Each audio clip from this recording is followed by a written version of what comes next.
This is Wisconsin Sports on the Go with Trage, your place for all things Wisconsin sports. Now, your host, Trage. How we doing, everybody, and welcome in to Wisconsin Sports on the Go with Trage. I'm your host, Trage, as we're coming in here on this Saturday. I hope you guys are enjoying your Saturday so far here. I hope you guys have enjoyed your week since we talked this last Wednesday here. Not a whole lot has happened. Not a whole lot has happened Wisconsin sports-wise. We saw the Badgers take on Minnesota. We got some Packer talk to get to. We got a lot of stuff to get to today. But we are back in the regular studio today.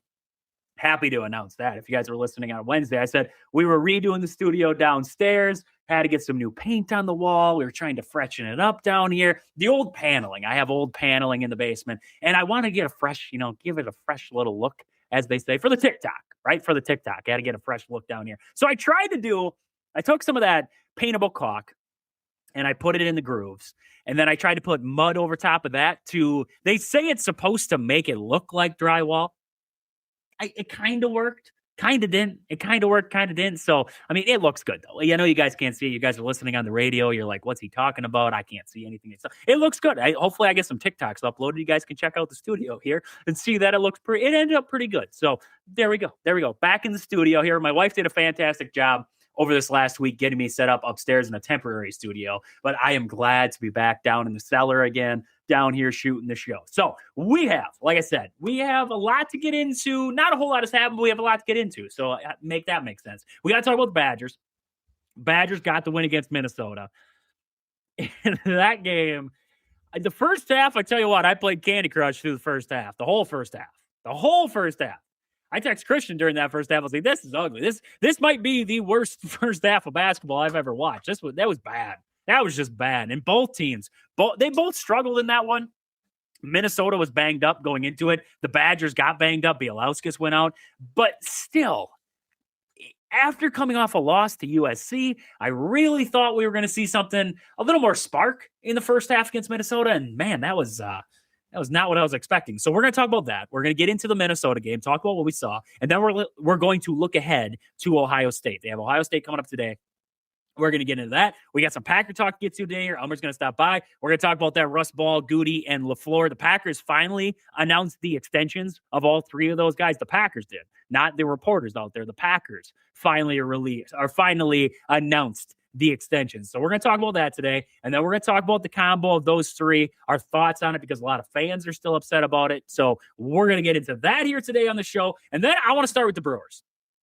We've talked Brewers here the last couple of weeks, talking about, the Freddie Peralta trade, the prospects they got back for that, the prospects that are going to be invited to spring training. We got into all of that in the past couple weeks here. But today I wanted to talk about a move that the Brewers made since we talked this last week. And that is the Brewers signed and agreed to a contract with veteran catcher Reese McGuire. Signed him to a minor league contract and also invited him to the major league camp. Reese McGuire, last season with the Cubs there, he's played in parts of 8 major league seasons with 4 teams. So there you go. He's kind of you wouldn't say a journeyman quite yet, but he's getting there. He's getting there with the teams that he's played for. When you look at his stats, you look at the hitting, not great. 226 last season and 140 at-bats, 248 over his career. He's been a backup catcher. That's Reese McGuire. He's a backup catcher. Never really has been a threat in the batter's box, but if you look at the defensive side of it, a little bit better. You feel a little bit better. He's above average grades in framing, ability to block balls in the dirt, and his throwing. Last season, he nabbed 8 of 31 guys on the bases, about 26%. And then if you look if you look career-wise, he's about 27. So, all in all, pretty good defensively. Offensively, a little bit to be desired. Backup catcher. That's what you think right away. The conversation that's going on now, though, is, now you have Reese McGuire. What happens with your highly talked about prospect, Jefferson Cuero? And it seems like every single year, Murphy, no matter who's at spring training, he's had, you talk about years where he's seen Jesus Made. He's seen Armade. Made. Jackson Churio, Jacob Mizorowski. He's called Jefferson Cuero the crown jewel of the organization's farm system. That's what he says about Cuero there, which points you in a direction of, okay, Pat Murphy loves this guy. He's not really a big rookie guy. He likes kind of the veteran. He likes having that kind of thing, the scrappy players. He's not really the highly touted prospect guy. So when you hear him say stuff like that about Cuero, it's like, okay, he's highly regarded already. And now you have the manager saying, wow, he's pretty darn good. You look at what some of the rankings have him. I believe the Milwaukee Journal-Sentinel ranked him as the number 4 prospect heading into the 2026 season. Most people haven't lost out hope on him. I know he's been banged up the past couple seasons, but most people out there have not given up really any hope on this guy. He is one of the best defensive catching prospects in baseball. He was in 2024. He was regarded as one of the best. I believe he had 5 base stealers that he threw out there in spring training that year when he first kind of put himself on the map. He threw out like 5 guys. I remember watching some of the clips, and he has got a cannon of an arm. He's on the 40-man roster, but like I said, he's been banged up the past couple seasons, so they haven't seen him get that regular playing time at the AAA level. I don't believe. So a lot of people wondering, okay, what does this do? You bring in Reese McGuire. What does that mean for Cuero? I believe it's going to mean what it was going to anyways. They would have brought in somebody else. If it wasn't Reese McGuire, they're going to bring in somebody else. I don't think they're going to bring Cuero up and want him to serve as a backup catcher to Contreras, because the Brewers have a DH problem where Yelich is your everyday DH, basically. He'll get a day off, and then you'll see Contreras hop in there. Usually, though, it's going to be Yelich in the DH. So Contreras, to stay in the lineup, is your catcher. Cuero would not get regular time. You want a prospect, a young guy, to continue to get regular at-bats, continue being regular behind the dish. You want to see that. So, my opinion on it, I think they're going to play it right. I think Cuero is going to start the year down at AAA. McGuire will be your backup catcher, unless if they bring in some veterans into camp to kind of make a competition with McGuire there for that backup catcher role, or if they bring in somebody else. If that happens, okay, maybe it changes it. But right now, I think McGuire is your backup catcher heading into 2026. You expect Contreras, barring injury, right? Knock on wood, barring injury, he is going to be your everyday guy. I shouldn't say he's going to be your everyday guy, but he's not really going to be sharing time. There's going to be no platoon role at the catcher spot. Contreras is going to be out there every day. So Cuero just doesn't fit into that logically. Now, at some point, do I want to see Cuero up at the big league level potentially this season? If he goes down to AAA and he starts tearing the cover off the ball, yes, I want to see him up there. Because I do believe that getting time at the AAA level is going to be a big thing for him. Getting regular at-bats and being behind the dish every day is going to be big for him. But I also believe being up at the big league level, experiencing what the big league clubhouse looks like, and being up there with Contreras, I know he's going to get some time with him down at spring training, but getting some time with him on a regular basis, in a regular season, is going to also help out Cuero to see how Contreras does it. Prepares for games, all those little things. Because the best way to learn is to watch other experienced guys do it. How do they do it? How can I maybe, you don't want to say copy, but you want to say, okay, I'll watch what he does, how he prepares for a game, how he calls a game. You want to have all that experience. And I think Cuero could get that at the big league level, though I don't think you start him there, because I want to see him have an extended time at AAA. He's really good, like really good. You look at the metrics, you look at everything off of FanGraphs, everything like that. You love what you see. But the injuries over the past 2 seasons have kind of hurt the chances of him to make a quick climb. And then at the same time, you want to see what he can do at the AAA level, because last season didn't hit bad, but hit 255. So you want to see him go up there, go to AAA, produce, play well defensively, work with some of these pitchers down there. Maybe you'll have some guys coming through rehab and all that stuff, so he's going to get some time with some of the big league guys. And then you see how that all goes. So that's kind of where I'm sitting right now with the whole catching situation in Milwaukee.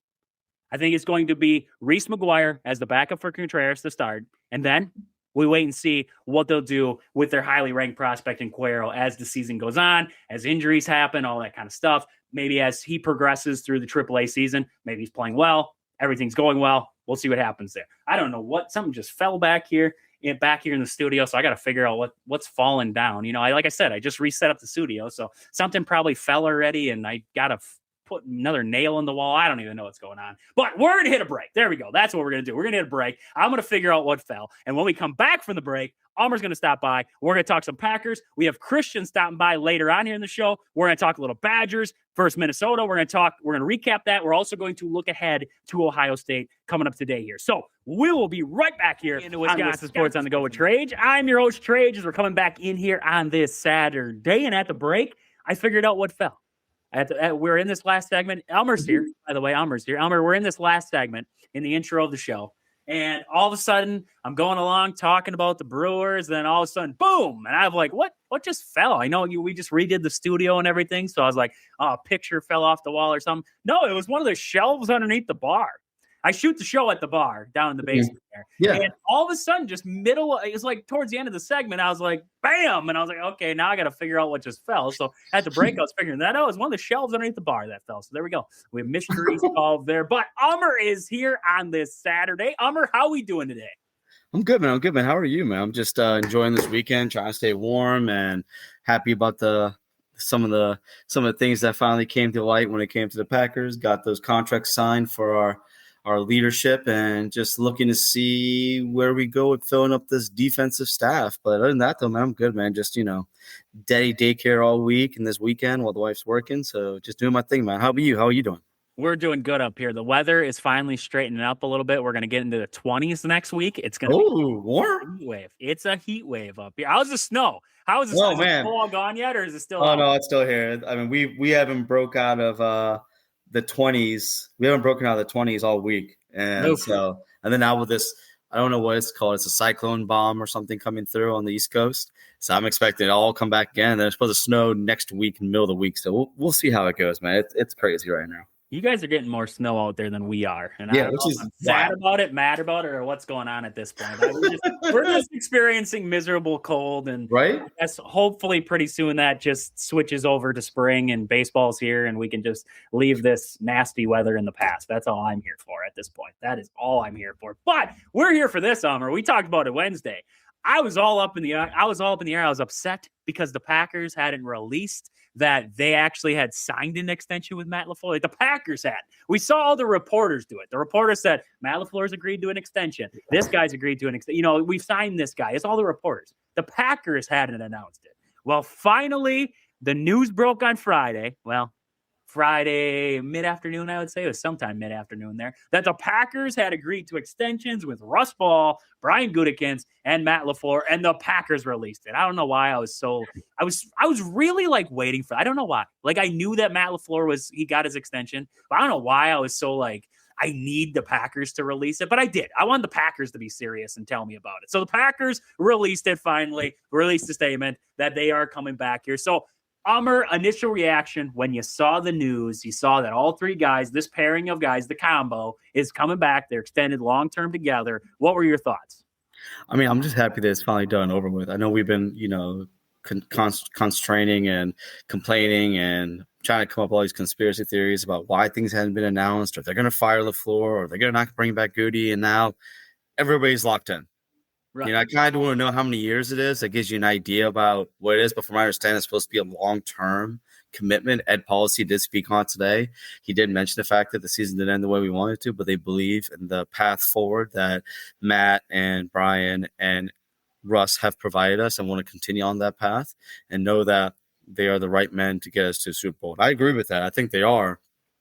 We just need to find ways to stop banging our head against the wall and try to kind of close up some of these weak spots that have continued to be weak spots year after year after year for the last 15 years. And, it starts with special teams, it starts with depth, it starts with our training. Not so much our training staffs. I feel like they made a good change there, but like sports medicine, things like that, like just things that we can improve and get maybe into the 21st century about. Right. No, I like keeping the combo together. If you're going to do it, you might as well just keep it all. Yeah, or you clean house. Yeah, one or the other, right? Clean house, or you keep you don't do what the Buffalo Bills are doing, where they fire Sean McDermott, promote the OC, and then they keep the same GM, and they think that's going to fix the problem that they have with the stale locker room. I don't understand how that all works, but the Bills are wild. The Bills are wild, right? Joe Brady was I believe he was the OC, wasn't he out there? Yes, he was the OC for the Bills, and now he's the head coach. Yeah, so I don't understand how the Bills are operating, but if the Packers would have done something similar, I would have also been confused if you were concerned about the locker room and the direction of it and the voice in there. I don't really understand just flipping a guy forward the same staff. It doesn't really make sense. You're basically saying that it was the head coach's fault for the team not getting past the hump, and I'm just like, but you don't fire the GM who helps create the team that the head coach has, right? But there was also creating a problem in there too, where they have an active guy on the roster where they're complaining about drafting. Yeah, they drafted him. Absolutely, still a part of the team. So I don't know how that all works, but the Bills are a mess. The Bills are a complete mess, but that's okay. We'll let the Bills be a mess. The Packers, according to team sources too, LaFleur, Goody, and Ball will all continue to report directly to Ed Policy. That started back in 2018, I believe, then when Mark Murphy switched it to more of an organizational structure instead. Before they had reported they had reported to the general manager, and the general manager could fire and hire coaches, and that's how it all worked. Now they all go directly to Policy. What do you think about that? Do you like the structure? Do you like it that way, or do you like it before 2018 when it was you go straight to the GM where the GM has more of the control? I'll put it this way. I feel like you didn't really notice a difference. I know Mark Murphy was one that was kind of loose with his tongue when it came to so much commentary. He would say things like he had his emotions on sleeve. He would say the quiet part out loud. But truth be told, like, the hierarchy and the chain of command was a certain way with Bob Harlan for decades, and it worked fine, right? And then, it helped us get 2 Super Bowls. But in between those times, there were times we didn't make the Super Bowl. And then afterwards we changed it.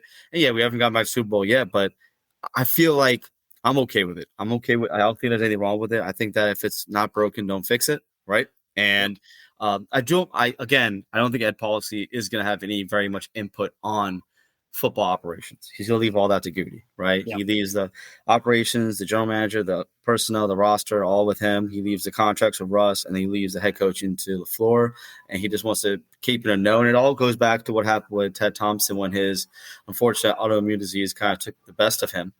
And, there were probably decisions that are being made in his name that maybe he wasn't making. Like, people could always go back to the 2015 draft, where a lot of people may or may not have said that Russ Ball really conducted that draft in the name of Ted Thompson. Hence why, none of those people really panned out, if we're being honest, right? Trading out of the first round pick, not taking TJ Watt because of injury concerns, and then getting Kevin King, who also had injury concerns coming out of Washington.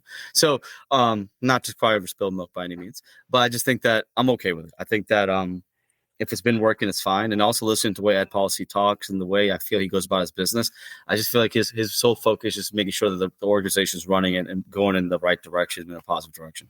Right. I completely agree with you. You didn't notice the change. You didn't notice it really at all. And Policy, from everything that we've noticed, is he wants to be the business side of it. He wants Goody to be the football side of it. If they have to come together a little bit, they have to come together. But at the end of the day, that's Goody. This is Policy. That's how it is. So we got to remember that with moves too, where it's like everybody's like, oh, Policy this. But no, I don't think Policy's got his hands really deep into all of them. It's Goody. It's going to be those guys on that. But getting all those guys back, I love what Russ Ball's been able to do. And along with Goody is the question mark, right? Because we talked about this combo, and a lot of people are still up in arms about the combo of LaFleur and Goody. And a lot of it with Goody goes back to the draft classes. Right. And specifically, the first round draft classes, because those have been the ones where he struggled with. So this season, well, luckily he doesn't have that opportunity, so he can't really screw it up this year, and people can be maybe a little bit happier. So we talked about it the other day. We said Goody just has to realize that he's drafting in the first round and not the fourth round, because that's what it seems like when he drafts,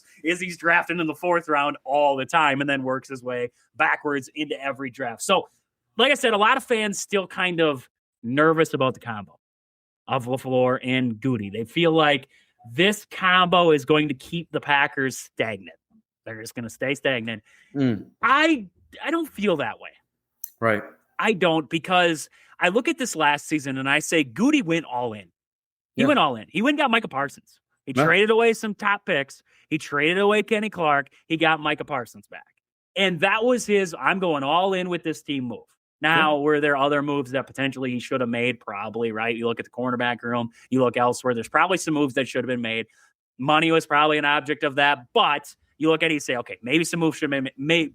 Maybe some moves should have been made elsewhere. Sorry, words, they get to me sometimes. But I look at what Goody did, and I don't hate it. It's just last season you had a lot of injuries in a lot of key spots, and that's what led to this team down the stretch struggling, losing Tucker Kraft. Zach Tom was a big loss. Elton Jenkins not really producing at all. He got injured, but the center position to start the year was a mess. And then you look around, it never came together. Keeping them these two together, I think, is a good thing. What do you think, Ummer? Keeping the combo? Are you as worried? Some fans are really worried about this, that the Packers are going to stay stagnant. What are your thoughts on it? I'm fine with the combo. I think that at the end of the day, like, you just have to trust in what they're trying to do. I do agree that, Gutekunst has missed more than hit on first rounds. And like you said, he always finds a way to get the most value out of later picks. But you kind of hope that, because John Snyder went through this for a while too, and then he finally started really hitting. I'm hoping that now in the last couple drafts, I feel like Goody has been hitting. Kind of hoping Jordan Morgan does pan out at the left tackle spot.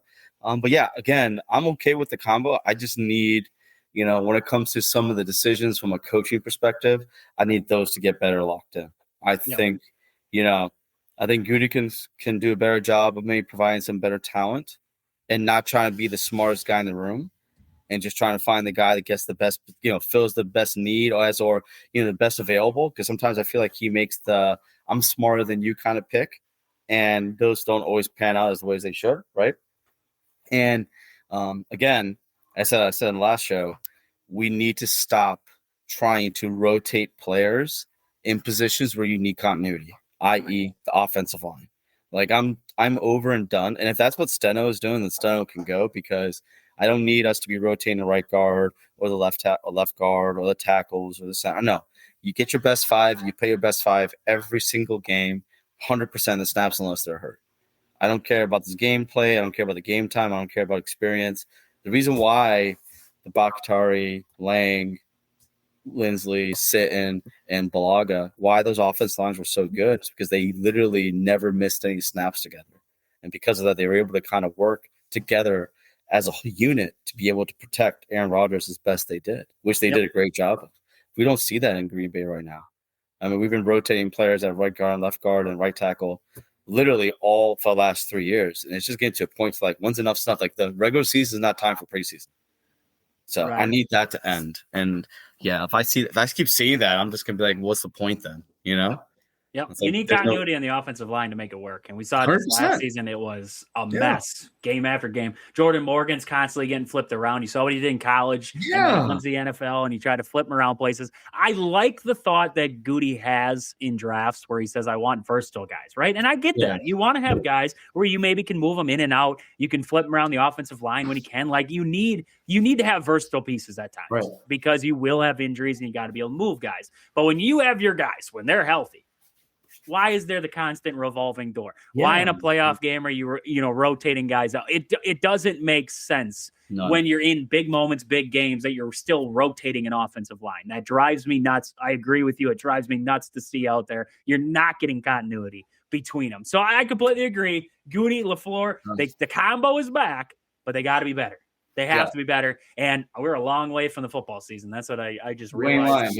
We're in January right now, moving into February, and we're talking like it's tomorrow, and they got to figure this out right now. But they do. I mean, the offseason's huge. The offseason's huge. It starts now. It starts with scouting right now. Goody putting together a good draft class. I know he's not going to have that top pick, but he's going to be in the later rounds there. We know where Goody's good, and that's in the later rounds. So bolstering up the defense for Gannon, looking at offensive linemen. There's a lot of pieces there's a lot of holes that need to be filled in this team yet. So we'll wait and see what they kind of do here moving forward. We'll have more Packer talk, of course, moving forward. But another Packer tidbit, Sean Mannion, the quarterback coach, is on his way to Philly as the new offensive coordinator. He's the only one crazy enough to go take that offensive coordinator job there from Philly at this point. So Sean Mannion out the door.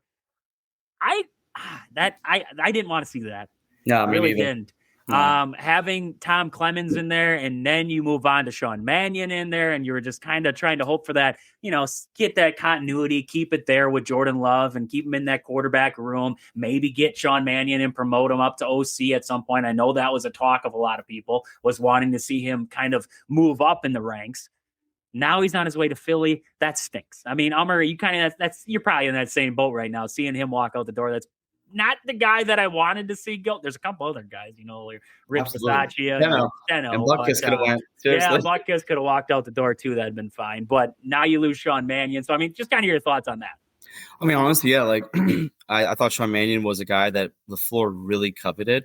I think Aaron, Jen, and Jimmy on the Pack a Day show that just came out really hit it, where when LaFleur is, you notice that his brain trust that's depleting are the guys that are really talented, right? Like you saw, Nathaniel Hackett leaves, Sean Mannion leaves, but there's other guys who aren't gaining opportunities, aren't leaving, and they're just staying with the team. And the great example is that is Steno. Like he's had head coaching job opportunities, he's had OC job opportunities, he's not getting any of them, but he's just staying in.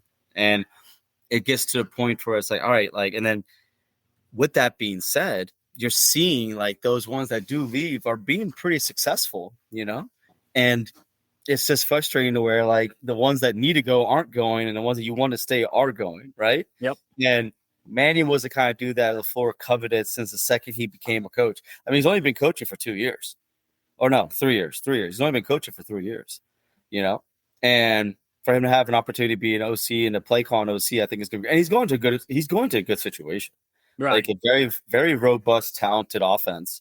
And if he can take that offense and make it into what it was not last year and make it consistent, don't be surprised if he gets a head coaching job out of it. You know what I'm saying? Yeah. No, with him, it's just with Philly, it's just the external stuff. It's the players in the room that cause it to be an kind of a job that you're like, I'd be crazy to take this one, but I'll go and take it. Yeah, 100%. And the guys I want to go do elsewhere and see if they can be successful are Steno, is Vrabel, is Butkus, right? I want to see them go elsewhere and try to be an OC or a play call an OC, because I haven't seen him. And then Rafferty, I need Rafferty gone, because again, you're seeing these guys in positions where Rafferty and Vrabel are the passing game coordinator and the wide receiver coach. I feel like our wide receivers took a step back last year, minus Watson, I felt like there were more drop passes. I felt like there was more inconsistency. There was wrong routes. There was not knowing where to line up, where to play, things like that, So just, again, I want some new voices. And I know that we're looking at the quarterback coach out of Arizona, who's a young up-and-coming guy, Sanner. And then, of course, the guy that just got fired from the Jets, the OC over there for Aaron Glenn, Tanner Exerham. He was pretty, that guy, I'm killed his last name, but basically Tanner, who was another guy that was a part of the Sean McVay tree who I'd bring in as well, too. I just need new voices on the offense. Don't get me wrong. The offense has been basically top 10 since LaFleur's been here. That's no doubt. But I just feel like if you can get different voices in the room to help you see things from a different light, it just is only going to make you better, No, instead of just retreading over and over again the same guys. I'm going to bring back Etsy. I'm going to bring back Nathaniel Hackett. And I'm like, no, man, get someone else. Get some new names. Right. No, I agree. And I saw that the quarterbacks coach there out of the Cardinals, he's a Milwaukee native too. He's from Wisconsin. He went to Wisconsin. We're doing that, aren't we? None of that.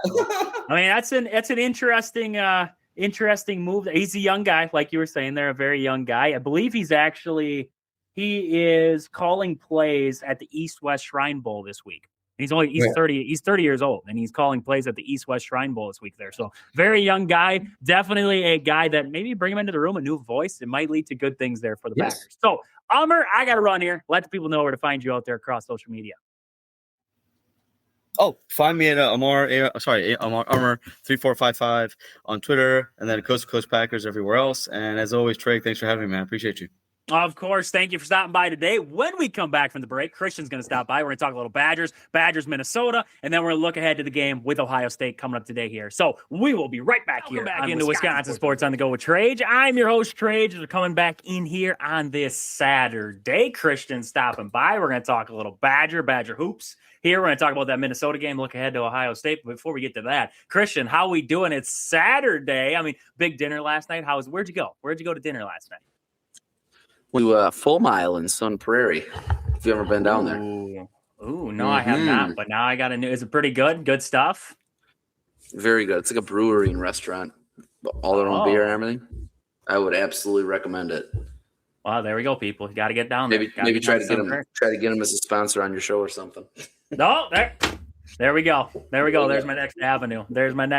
Christian's going to hook it up down there. Let them know that Trage sent you down there, and then hopefully they're like, who's Trage? Then they hear it, and then they jump on. There we go. Plan. Never know. Business plan right there. So we have a lot to dive into today here. I want to talk about that Badger game against Minnesota. Christian, you felt like you were the bad luck charm. You had to shut it off. You had to watch it next day, and you still feel like that because once you shut it off, they actually came back and won that game. But Christian, I mean, that first half, I'm going to be honest with you. Coming off that game against USC, I thought to myself, there's no way. They're at home against Minnesota. They are going to come out with a fire lit underneath of them after losing like they did against USC, a heartbreaker right in that one. I figured they'd come out with a fire. They'd be jacked up for this game. They had 17 points in the entire first half. They had 9 with 6 minutes to go in the first half. 9 points with 6 minutes to go in the first half. I texted you and I said, this might be the most ugly basketball game I've ever watched. And it was from both teams. I mean, Minnesota they were very light. Like they didn't have, I believe Tyson didn't play in that game. And then they were missing somebody else. I can't remember who the other rotational player was, but they had 7 guys that they were rotating in between. So they were very without one of their stars, their leading scorer. And then the Badgers, they had everybody except for Bielauskas, who got hurt early. And there was no offensive rhythm. There was nothing. I mean, Christian, that first half, that was a major letdown, wasn't it? I mean, in my eyes, that was a major letdown, especially coming off of a loss. That made me feel bad. That made me feel worse about the continuous play of this team. I'm trying to think of the word that I'm looking for, but looking at this team, like coming off of a loss, that was a letdown. Yeah, I mean, what is it, like a week ago? They were 4 or 5 in a row, feeling pretty good. Like got through that really difficult stretch, 2-1 against Michigan, UCLA, and Purdue.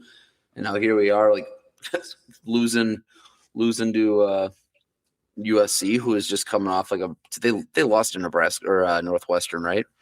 So like, that's a bad look at home, especially blowing a 10-point lead after coming back from down 10. But then, I mean, then you got Minnesota coming in, who I still think Minnesota's. I think they're a lot better than that 10-11 record tells us they are, but. I mean, they were down how many guys? They had, like you said, 7 guys that played. And looking at the minutes now, and one of the guys only played 4 minutes. So they only had 6 guys that actually played. And those, it's one of those things I was thinking about when we were talking about this before. It's just, they're going to, like we've talked about so many times, hey, if the three's not falling early, like we've seen this season, like when do you change it up and you start doing something? And in my head now, I'm just like, you know what? This is just how this team is. They are going to live and die by the 3, and they absolutely just died by the 3 in the first half. It was disgusting. Yep. No, and the thing with it is, if you're going to live and die by the 3, look at the rotational pieces that you don't use. The Kingings are of the world. 1 minute in this game. 1 minute. Don't know why. Watch me. He went in. Literally played 1 play, had a turnover, got pulled, and never went back in. I just don't understand it if you're going to live and die by it. If guy isn't feeling it, well, you got to pull him then. Like, you got to pull him right off the bat. I don't care if it's Rhodey. I don't care who it is. You got to pull him off the bat. I mean, you look at this game here, 4 for 9 from Blackwell, 4 for 9 from Boyd. That was all second half, too. I mean, there was nothing cooking in the first half. Most of these stats that you look at, if it looks decent, that was second half stats, because the first half, there was nothing falling. I believe the last shot of the first half was the first 2-point basket they had all game.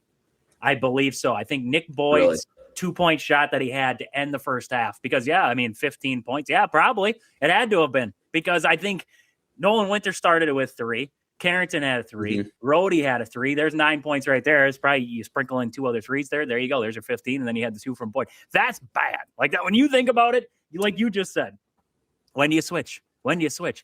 I think you got to find a way to switch, because you're going to get the tournament play. And if you go to a NCAA tournament game and you're not hitting from downtown, and that's all you're going to live, you're going to go home first round. That's it. Done. If it's cooking, they can beat anybody. But if it's not, we watched Nebraska game. We watched this game. They were just, like we talked about during that game, Chris. I mean, they were just lucky that Minnesota was equally shooting as bad. and they didn't have Cade Tyson in this game. If they had Cade Tyson, you might be talking about a whole different outcome to this game because that's a 20-point scorer right there. So many things went wrong in that first half. Defensively, it didn't look good defensively. Communication was off, I believe, in that first half there. They were allowing penetration again. It's all those little things. And then we flipped to the second half. And Greg Gard went into the locker room, and he challenged his guys. I don't know why it took until the second half for him to challenge his guys to go back out there and do something. But it took until the second half. And then Blackwell decided he was going to play. And then Boyd decided he was going to play. I think that actually irritates me more. Is that I like that Gard went in, he challenged his leaders, and they stepped up and plays. I like that. But I also don't like that at the under 16 media timeout or the under 12 media timeout or the under 8 media timeout. Nobody went to that huddle and said, we got to figure this out. We got to pick it up. None of those guys on the floor at that time could take that leadership. They had to wait until halftime to make that adjustment. You were playing Minnesota. It was 35-17. If you were playing Michigan in this same kind of situation, you were done. You would have just got your doors blown off. Michigan State, Illinois. I mean, you could go through the whole top half of the Big Ten. You would have been done. It wouldn't have been a game. You're just lucky you were playing Minnesota. I think that's I don't know, Christian. Do you does that make sense to you? Like, it irritates the most because it took until halftime for them to figure out, oh boy, we better play. Like that's what irritates me the most is that we talk about leadership from Blackwell and all these guys, and it took until a pep talk at halftime for them to figure out that they had to play. It's like, do you think maybe they were just playing with their food and just kind of thought, this would just be easy since Minnesota's not like a top team in the Big Ten and they're down a bunch of players and they're on the road. Like maybe they just thought they would just roll over. I don't know. But I mean, how can you think that too, though, with like all the like bad blood and all the things that were made out of the Braden Carrington game and like everything that kind of went on there? Like, and it's a rivalry anyway, even though Wisconsin's been dominating it lately. It's just, do you really think that they would just roll over? So, I mean, that's kind of what it looked like to me. Defense was lazy, sloppy. Offense, and just felt like they were just taking threes quick, and that's all they're interested in doing. But, I mean, I don't know. I think – and then they just weren't even getting close on most of them, which was – I think I turned it off at one point, and I saw Nolan Winter shoot a three, and it bounced off of one of the Badgers' hands or whatever for a chance for an offensive rebound and went right to a Gopher. It just went right down the court for a layup. I'm just like, okay, I'm done with this. I'm obviously the bad luck guy. I felt like I don't know if you've ever seen the movie Celtic Pride with Dan Aykroyd and whatever they kidnapped the Jazz play. Yeah, that's me. We're the bad luck guys. Like that's me every single time. I'm the bad luck guy.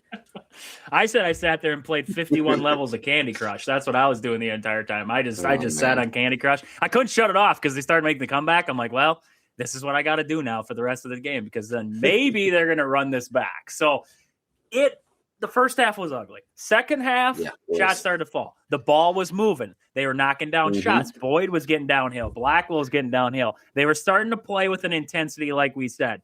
The halftime pep talk must have worked. They end up coming back in this game. Blackwell, once again, with a big shot down the stretch. I just don't understand where – the weird part with Blackwell is how good he can be and also how bad he can be all at the same time. One game he can look like he's a star. Disappear. He looks like he could be a first team all Big Ten. One game he can look like that. And the next game he looks like, maybe he could get honorable mention. Maybe, just maybe, due to name. It's such an odd thing with him right now, finding his groove. I don't know what it is. And we talked about this. Do you think it has to do with Nick Boyd? Do you think the Nick Boyd, John Blackwell combo, as much as I love them when they're working together, when they stop working together and Nick Boyd gets into this groove by himself where he thinks he's got to keep driving and he's going 1,000 miles per hour and he forgets about his teammates. He's got the blinders on. Do you think that is part of the problem with Blackwell, is that Boyd tries to get his and that's a problem? I could see it. I think it definitely feels like sometimes, especially when Boyd gets in these modes, like we saw at the very last possession of the USC game, Boyd just dribbled it all on the court, dribbled on, then tried to get a layup to tie it up. Like, it feels like Blackwell maybe just takes the back seat when, I mean, maybe it's, I don't know. He should be the guy, right? Like, he's the guy that came back from last year. Tanjay's gone. It's his team now. Yes, they bring in Boyd, But like, I don't know, I feel like this still should have been like in the crucial moments. It should be Blackwell, and we saw that against Minnesota, right, the first time around. But I don't. But I don't know. Yeah, it definitely feels like he takes kind of the back seat and just disappears, and then just becomes the Nick Boyd show. Right. I mean, down the stretch, like you're saying, if it's like we saw 64 to 63 was what the score was, or whatever it was at that time. They're up by one, and Blackwell hit the big three to finish them up, put them up. And Blackwell, when you watch a moment like that, and you've seen him a couple times take big shots, Blackwell's got the ability to do everything that Nick Boyd does. Blackwell has a really, really strong drive. Like, he can get downhill, he can put it into a guy, he can get up to the rim, he can get fouled. He can also pull up from three. He's got a really good mid-range game. He does all those little things you want. He just doesn't – it feels like at times he doesn't want to be the guy. It feels like at times he still feels like he's backseat to something. Like John Tonje was the guy last year. Blackwell was really good. He was just his number two. I feel like John Blackwell is having a problem trying to be the one. Like, just accept that he's the one now, and he has to be that guy. And Nick Boyd tries to fill that void then, and then we see the little craziness that happens in between. Nick Boyd's really good. Like, we're not knocking on anybody right now. Nick Boyd's really good. It's just John Blackwell's your closer. You can have a really good setup, man. You can have a really good, middle relief, whatever it is, but you need a closer. And John Blackwell's your closer. He's got all the ability to do everything that you needed him to do late in the game. He just won't be that guy yet. And that's where I guess my biggest worry is, when does he find that groove? When does he want to be the John Blackwell that he was supposed to be this season? The guy that we saw early on this year that was just torching everybody. I know they were mid-major teams and everything like that, but he was no hesitation. I'm the guy. I'm going to bury these shots. And then all of a sudden Big Ten play started, and he kind of lost his groove. He was out for that game, and then he kind of lost his groove, and he found it again, and then he's back to this, and now he's back. So it's just the hit or miss stuff with Blackwell that makes you a little bit nervous, I would say. Yeah, I think just like you said, if he's supposed to be the guy, he's very inconsistent for being that guy. Right. So it makes you a little nervous, and you just hope, he finds that groove right when tournament play starts. Once the Big Ten tournament starts up and right into the NCAA tournament, because if he disappears like he has been, it's going to be, there's no way the Badgers make it past the first weekend again. No, not even. I agree with you 100%. Let's talk about another guy we've kind of been hard on in the past, but I'm starting to see a role here, is with Jack Janicki. He doesn't really, if you look at his stat line, just look at his stat line from this game. 23 minutes, he was 0 for 1 from the field. He had 1 rebound, 1 assist, 1 steal, 1 block. Nothing to write home about. You're like, why did this guy even play 23 minutes? He's a glue guy. He's a glue guy. He holds it all together. I think just watching him out there, he brings some fire to that team. And I think it's his leadership on the floor that I think Gard really hones into. I think he brings a little bit more than some of these other guys do at times. You watch him defensively, he'll check anybody. In this game here, he was checking some of their big guys. I mean, when they did have a switch, he was down low checking them. He was pushing them out of there. He was doing a really good job in this game, handling his business. It doesn't show up in the stat book, but he does those little things, makes the right pass, doesn't turn the ball over. In this one here, he had no turnovers, doesn't turn the ball over, does those little things, sets guys up, drives, gets to the right spot. And I think those things are things that we overlook because everybody looks at the stat line and they're like, well, Jack Janicki didn't do nothing. I mean, and we've said it all season. We're like, what's his role? What does he do? Like, he gets all these minutes, but what does he do? I think he's a glue guy. I think he's a leader on the floor. I think he's got that fire to him, like a Max Klesman last season. He was, some games you could have sat him because he wasn't going to knock down a shot. But he was a glue guy. He was your fire. He was a leader on the floor. I think that's Jack Janicki. I mean, Christian, when you see Jack Janicki, I know we've both had our issues with him in the past, but when you see him, when you're seeing these minutes and watching him play, is that kind of what you're seeing too out there? Yeah, I mean, you got to wonder, like, if we keep asking ourselves, why does he keep getting minutes? Like, he doesn't put up any stats, right? Like, I thought he'd take a step as a scorer. I thought he'd be more of a, he'd be a rebounder, whatever. But I think obviously means a whole lot of a big deal. He means a whole lot to the team. So as a glue guy, I think he's a guy that the team loves. He's obviously a big part of what they want to do. And I think, Andrew Rohde, just to kind of like put it out there, I guess he didn't get as many minutes as Janicki did, but like it's not like he puts up a ton of stats either. Yep. It's just the guys that are doing the right thing, and that's just what Greg Gard in the Wisconsin basketball program wants. That's what they need, right? That's what enables them to have guys like Nick Boyd and John Blackwell score 23 and 21 points while everyone else is, boy, I'm just looking at this, like no one else even got in double digits, right? Like Winter got to 9, that's it. So if you're going to have guys like that, like Boyd and Blackwell, you have to have guys like Janicki that are like totally fine taking the back seat and just doing all the little things that aren't, like you said, don't necessarily show up in the box score. Yeah. No, and you know what my only problem with Rhodey is he's a fantastic passer, but he also thinks he thinks 5 steps ahead and his guys don't. He's making a pass where a guy should be and the guy isn't there because he's waiting or he's sitting out at 3-point line. He didn't cut. That's all. When you watch his turnovers, like, yeah, he has a couple bad ones here and there. They look bad, but when you really watch it, you're like, well, if no one went to a cut there. Yeah, if he would have cut, he would have been open, but he didn't, and that's where Rhodey thought he was going to be. So with Rhodey, it's like he thinks, and he's a really good passer. It's just he thinks too much, and he's like a quarterback throwing a receiver open, but the receiver decided to run a post, and he threw a corner. Like, that's what he's doing out there. It's a really good – he's really good at what he does. Like you said, Janicki, Rhodey, you got to have those guys on the floor. I completely agree with you on that one. So there's a guy that we don't know if is going to be on the floor. Alexis Bielowskis. Not sure. He rolled up the ankle there. I believe he fell on Nolan Winter in that game, rolled up the ankle. We're not sure about him yet. Probably a game time decision. We're going to wait and see here today what goes on here, 1 o'clock. We'll see what happens there. But if Bielowskis can't go against Ohio State, where do you turn? Do you go with Austin Rapp? Do you go with your I guess, day one starting lineup that you thought was going to be your starting lineup moving forward? Or do you lean maybe into a Braden Carrington? We both vouched for minutes for Braden Carrington all season long. He should get all of them. If somebody isn't in there, Braden Carrington should be getting those minutes. Do you lean into a Braden Carrington or your sixth man, as it seems like, Jack Janicki? Does he get a start? I mean, Christian, where are you at right now? Are you rolling with one big, 4 guards almost? Or are you leaning more into the 2 big? Where are you at with that? I think you just go back to the Rapp. I think he fits that position. He fits the spot. He fills that position.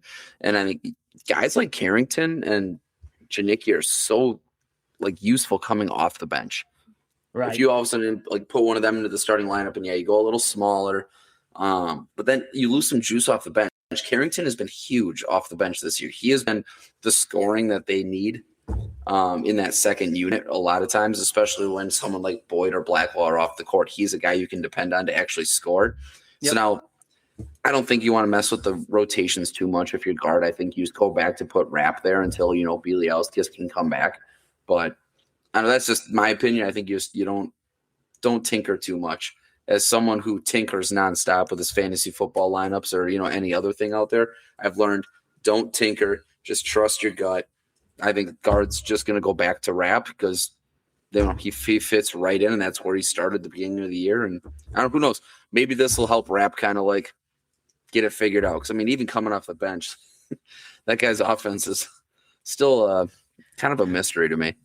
I think he's trying to find his role, and I think he's pressing a little bit too hard to try to find his role back in the starting lineup. You could see it in him. He's trying to push it hard now. He's playing better defensively. He had a couple of key stops there against Minnesota. He's playing better defensively too. So then maybe now if he does get this shot to start again, maybe that pressure will be off a little bit, especially knowing if Bielowskis is not in.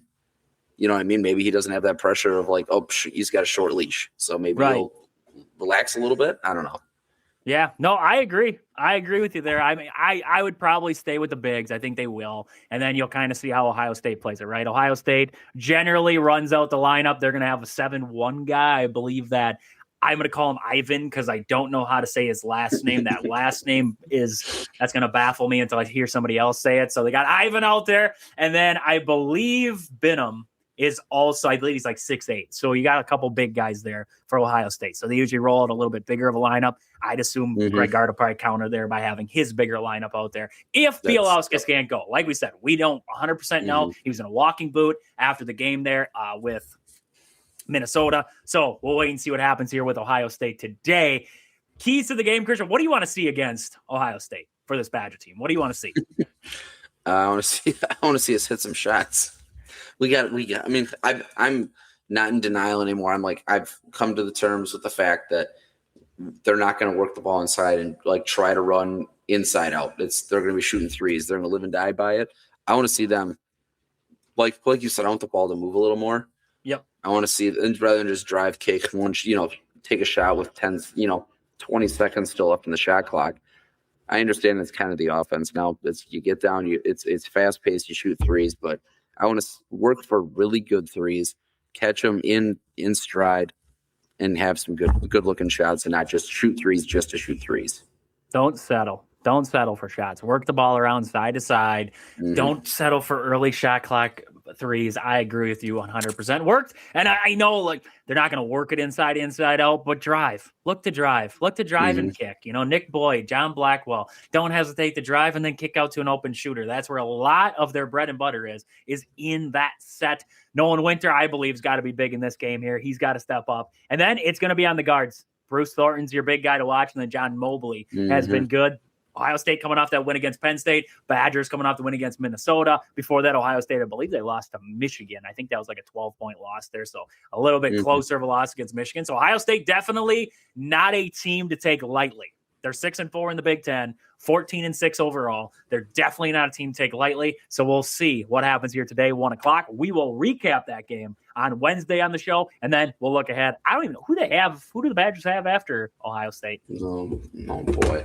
Oh, man. I don't know. I haven't looked past Ohio State. Ohio State, and then when do they play next? They're going to have Indiana, and that'll be – so they have almost a week off. They have almost a week off Indiana before they play Illinois. Yeah. They get a little bit of a break. Road games. Oh. You got this Ohio State game's on the 31st. You sell out in this game, you're going to have off till the 7th when you play Indiana, and then you have a 3-day break before you play Illinois. So getting a nice break there in between, you got to like that.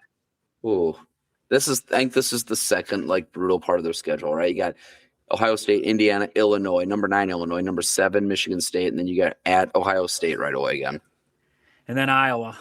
And then Iowa right after that. And then you catch a break with Oregon and Washington, but of course on the road. Then home against Maryland, who looks terrible, and of course then we get to finish the season at Mackey and watch again Purdue. Gotta love it. Gotta love going to Mackey there to end the season. So Christian, I gotta run here. Let the people know where to find you out there across social media. As always, find me at Christian Borman and find all my work at the Badger Backer. Make sure you guys are checking him out. He's covering all the recruits coming into Badger football. He's covering this Badger basketball. He's got it all over there at the Badger Backers. So make sure you guys check him out. When we come back, we're going to wrap it up here for the day on this Saturday. We'll be right back here. Welcome back into Wisconsin Sports on the Go with Trage. I'm your host, Trage, as we're wrapping it up here on this Saturday. I hope you guys are enjoying your Saturday so far here. We're going to do our final thoughts of the day. Final thoughts here to end the show. Got into the Brewers to start it out there. Like I said earlier on, my final thought on that, the Brewers will go with Reese McGuire as their backup catcher in 2026. We'll see what happens with Jefferson Cuero, though. Maybe he'll get a call-up at some point later on in the year. Glad to finally see Russ Ball, Goody, and LaFleur get their contract extensions announced by the Green Bay Packers. I still feel like there's a lot, like we know, there's a lot of moves to be made as the coaching staff is kind of dispersed there after Halfley left. So we'll see what they do with the rest of these coaching openings. And then Badgers, Ohio State coming up today here. Badgers got to be able to find a way to knock down shots early in this game. They can't fall behind. They got to come out ready to rock. This is another home game for the Badgers at the Kohl Center. 1:00 start here today. Let's see what happens. Got to be able to control Bruce Thornton. Got to be able to control the glass. Knock down shots. Nick Boyd and John Blackwell have got to be big in this one for the Badgers. So with that, that's about all we have for the day. I hope you guys enjoy the rest of your Saturday and the rest of your weekend. But until we talk again next Wednesday, see ya.